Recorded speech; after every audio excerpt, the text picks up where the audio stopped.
Value of perquisite as per section 17(2) 0.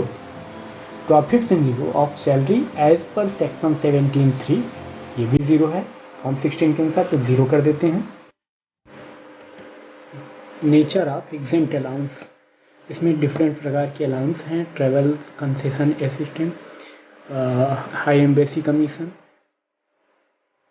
Rendering gratuity received, pension received, encashment of retirement official, तमाम तरह के exempt allowances हैं.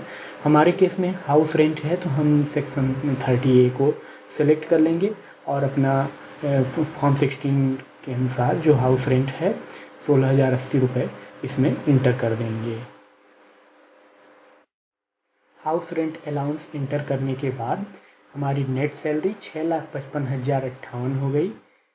Deductions under 16 50,000, standard deduction 50,000, entertainment allowance 0 था, professional tax हमारे case में 0 था. तो income chargeable under the head salaries 6,50,058. Type of house property, आपका खुद का घर है तो आप इसमें कुछ डिटेल्स एंटर करेंगे. हाउस प्रॉपर्टी से कोई इनकम है तो आप इसे यहाँ दिखा देंगे.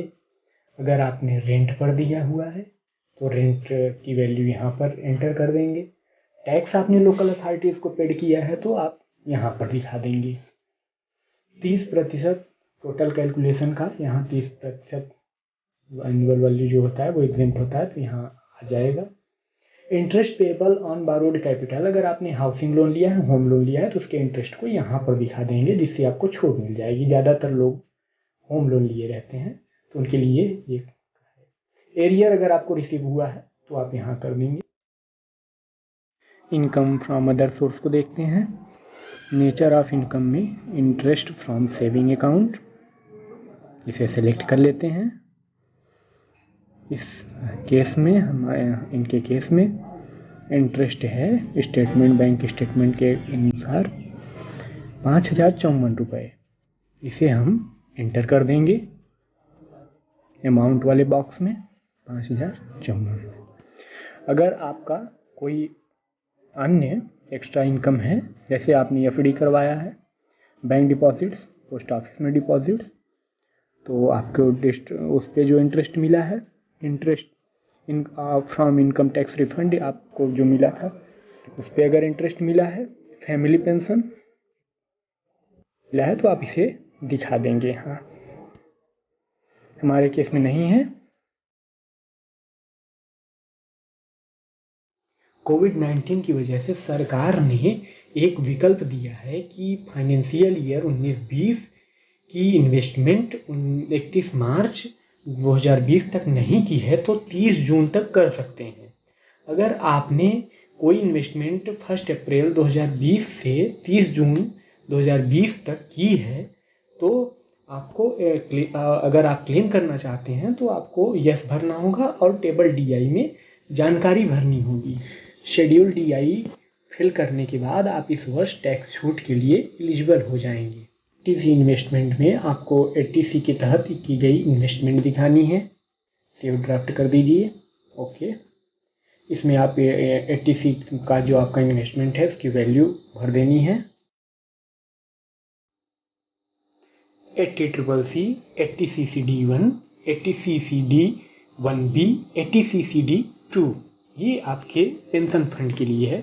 अगर आपने NPS में अकाउंट ओपन कर रखा है, आपका कंट्रीब्यूशन और आपके एम्प्लॉयर का कंट्रीब्यूशन जा रहा है NPS में, तो आप उसकी डिटेल्स यहाँ फिल कर सकते हैं. अगर आपने हेल्थ इंश्योरेंस लिया हुआ है, उसकी प्रीमियम आपकी कट रही है तो आप उसकी डिटेल्स यहाँ फिल कर सकते हैं. 80D के अंतर्गत 80D एक अलग से शेड्यूल बना दिया गया है जिसमें आपको पूरी जानकारी देनी है. क्या आप या आपके परिवार में कोई सीनियर सिटीजन है आपके माता पिता को छोड़कर? अगर हैं तो यह सिलेक्ट करेंगे. नीचे वाले डिटेल्स भर देंगे नीचे वाले कॉलम में. अगर नहीं है नो सेलेक्ट करेंगे. ऊपर वाले ये दो डिटेल्स भरने हैं. हमारे केस में नहीं है, तो नॉट क्लेमिंग फॉर सेल्फ और फैमिली। क्या आपके माता पिता में कोई सीनियर सिटीजन है? अगर है तो यस सेलेक्ट करेंगे।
आ चुका है।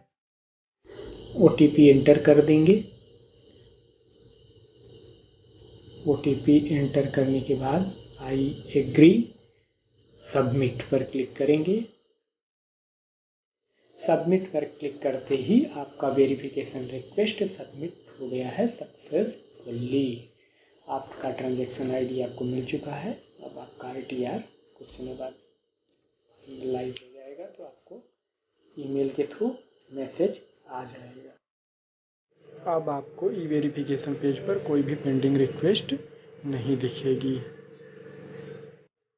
इनकम टैक्स रिटर्न वाले पेज पर आपको ई वेरीफाइड सक्सेसफुल दिखेगा, जो अभी आपने वेरीफाई किया है successfully e verified.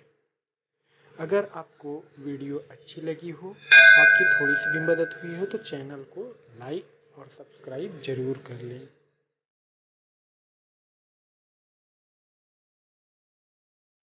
Bell icon को भी प्रेस कर दें।